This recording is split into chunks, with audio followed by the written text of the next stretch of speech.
The Ritual, a true tale from rural Uganda. In the early morning haze of rural Uganda, sometime in the late 1960s, a charcoal vendor was making his usual run to Jinja.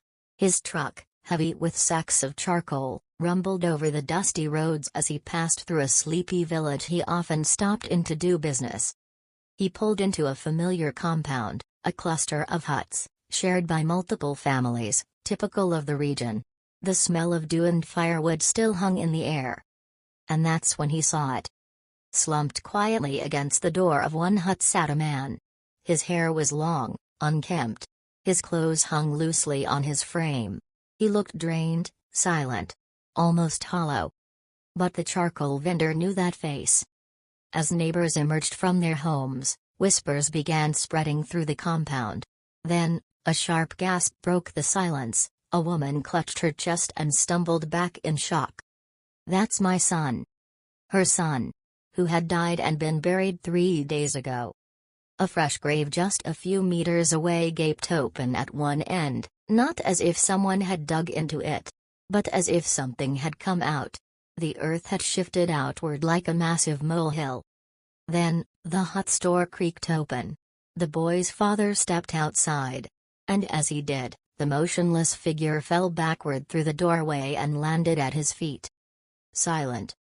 Still. Real. His mother screamed and ran back inside. The father, in horror, used his foot to gently push the boy's body, too afraid to touch him with his hands. No response. No breath. No words. Panicking, the father ran to fetch the village elder. One by one, he gathered more, until 4 elders stood at the site, staring at the boy and the grave in dead silence. Then, one elder spoke. "He should never have returned. You broke tradition. You buried him. But did not perform the ritual. You did not slaughter the bull at dawn. The spirits are angry." The father, visibly shaking, admitted his mistake. In his grief and poverty, he had skipped the bull sacrifice, a sacred custom required for the burial of the young. Without delay, the elders summoned strong men. 4 of the finest cows were selected. The chants began. The blood flowed. One cow. Then another. And another.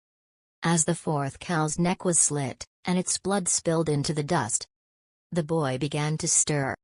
Slowly, he rose. Wordless. Emotionless. He turned away from the crowd. And walked. He moved straight to the open grave, to the gaping mole-like tunnel, and entered it, crawling into the earth.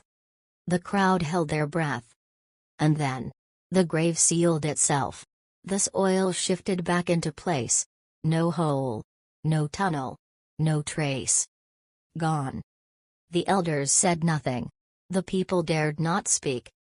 The charcoal vendor climbed back into his truck, his hands trembling, and drove off without saying a word. Years later, as an old man, he tells the tale with wide eyes and a shaky voice. "I saw him. I saw the boy who came back. But the ritual. It took him again."